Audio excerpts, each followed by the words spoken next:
Hi, Marina. Hi, Sandy. So excited to have you here today. I love the fact that we can meet face to face, even if we can't see each other in person. I'm really excited that we're here to talk a little bit about your Seasons of Motherhood blog post that you did for me not too long ago.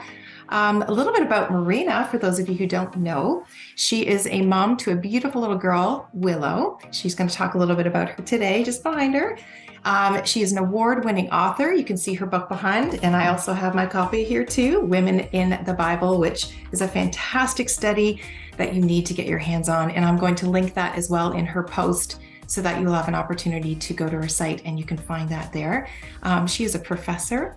She is a wife, and she has also experienced quite a traumatic incident in her life that when that happened, she went through a whole process of healing and recovery, and just an incredible, miraculous story. Yeah, and I think it's important that we share our testimony because it really does encourage others. And it tells so much about who God is. When we share God's faithfulness in our lives, what a blessing to inspire others to believe that God will be faithful in their lives too. And Sandy, in my experience, one of the greatest benefits is that even though it's hard sometimes and it's never really a great experience to open up yourself and be transparent, but I think when we do that and we allow God to open those painful parts of us a little bit more, we actually find healing on the other side. So it's a gift that keeps giving back to me when I share my story. Your journey with motherhood, in the post, you talk a lot about the fruit of the Spirit and how God has been changing you as a mother. So talk a little bit about some of the challenges maybe, or what have you have experienced being a mom and being at home and working, and how's that come along for you? Yeah, I think the greatest challenge really struck me very early on with her. I had this little newborn baby who knew nothing of the world, was completely needs oriented.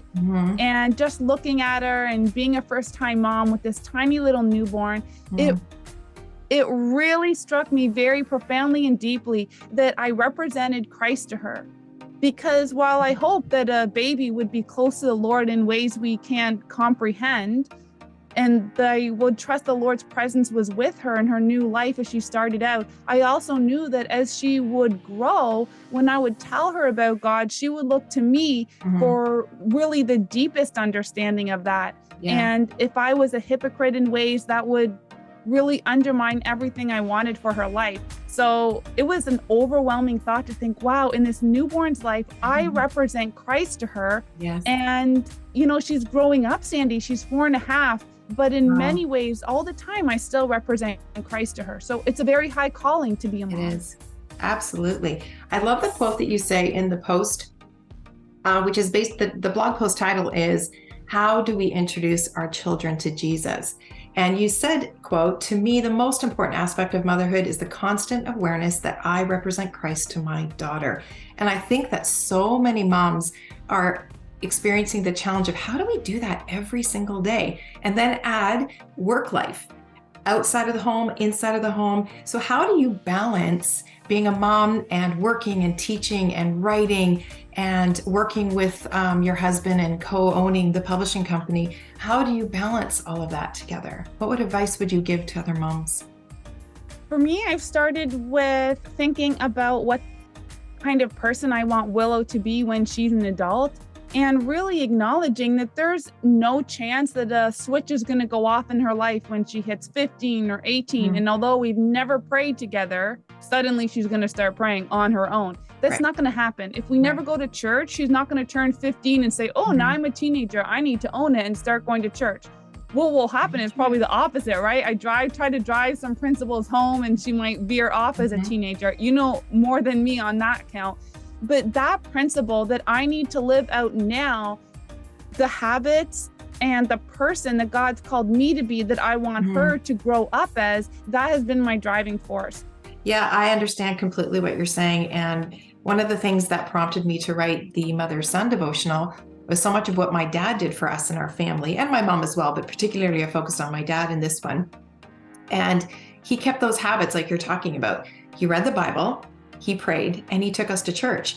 And they didn't compromise on those. They chose to make that a part of our daily life, not knowing if we were going to follow the Lord, because ultimately that's what the Spirit does. He directs what our path is going to be and what our heart is. And it's the same for our own kids now. I can't control where they're going to go. That's in God's hands. So what I can do is pray with them, open the Word, take them to church, keep them in community and fellowship, just like you were doing. And then just pray that God is going to carry them, and trust. It's a big thing with motherhood, is to trust that He is going to carry them when you can't do it yourself. Yeah, Sandy, at the university I teach at, one of my assignments is to think about who's made such an impact in your life in the context of worldview, and to write about that. And I can't tell you how many of these 18, 19, 20-year-old students choose their mom. Really? And that is such an encouragement to me, because it reminds me every season that paper's due, that the impact of a mother, I think we underestimated ourselves. We hope that we're making an impact, we're trying our best, but how beautiful to remember that we will make an impact. And when we were exhausted, we were still patient. When they tested us, they'll remember these things as life goes on. And I think a lot of us also have a mother that impacted us, or a grandmother. Yes. And when we had moments of doubt in our own faith, or trials or questions, does God really exist? Does He really care about me? Do I matter? Absolutely. And again, going back to the devotionals, it's with the mother-daughter one, so much of what I wanted to share was part of the spiritual legacy that my mom and my grandmothers had instilled in me, into our family.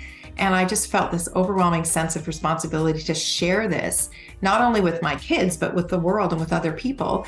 And a lot of women feel, I don't have a spiritual legacy. However, I think the exciting part is that you can begin now, and you can create your own legacy. So just what you are doing right now with Willow, you are creating a legacy for her that she will look back on one day, and in her journey will be thankful for, even though it may not be outwardly obvious now, but it will be. And you're faithful, and you're diligent, and you love her, and you put Christ first. And that is so beautiful. And I'm just grateful for that. You're a great inspiration for me. Well, Sandy, I think it's interesting what you say, because even at her young age, I see the ways that she is acting toward others out of her faith background. So it's very natural in our home to pray when we need something from the Lord, or we need healing. And I remember the other day, it was a few months ago, we were at this indoor playground, and she says really loud, she has such a booming voice. She's like, everybody, let's play that the baby is sick. All we have to do is ask Jesus to heal her. Come on, let's lay on our hands, and then she'll be all better. Come on, guys, let's play that. And of course, it met with empty stares and confusion. Yeah, everyone's, okay. Some of her friends just went along. I don't know what they were thinking. But my goodness, my heart melted, because I thought, how beautiful when we're just tenacious and building that foundation that's not an add-on, but really is part of our life. It will show up. And that was a small glimpse, but it gave me a lot of hope for when she's older. Absolutely. And I'm not around to hear her play. I'll still know that her activities are really influenced by the fact that God is a part of her life. Oh, for sure. If they don't see it modeled, then they will just look for it somewhere else. And I was actually talking about this with my mom. She passed on a magazine, and I can't remember what the article was about, but she showed me a quote that was very similar to what we're talking about. If they don't see it in the home, they will look for it somewhere else, and something else will shape them. So what are we doing to shape our kids? And I was really struck by that. I thought, yeah, that's what I've always wanted to do. I've wanted to bring Christ in the home, make Christ the foundation, put Him first, and just be obedient to what God's calling me to do. And that's exactly what I see you doing as well. Well, I think what you're doing is fantastic. You're laying an incredible foundation for Willow, so that down the road, when she is at 15 and at 18 and beyond, you'll have this beautiful relationship, and an open relationship, which is what you're setting the stage to do. And I can see little bits of, with my kids in further along in being 23 to 12, that they are becoming friends in a unique kind of way, especially as they get into that 18 and up. It's a unique season in life. So I'm very excited to see what happens with you and Willow through the years. And I'm really looking forward to keeping in touch with you. So Marina, thank you so much for being here today and sharing your heart about motherhood and the challenges. And we appreciate your time and look forward to hearing more from you soon. Well, thank you, Sandy, and hope all the mothers listening are just reminded that God is their strength. It's easy sometimes to say all these wonderful things we can do, but life is hard, life is tiring. And It how is. beautiful that we can just rely on the Lord in our strength and our weakness. And how beautiful, Sandy, as you know, in our weakness, Christ is made strong. So how great when we're strong in the Lord, but maybe even better when we're weak and we rely on the Lord's strength, because that is unshakable. So I hope all your viewers today are so encouraged. Thank you so much for having me. Oh, they will be encouraged. I know I have been encouraged. So thank you so much, Marina. Have a wonderful day. You too. Thanks.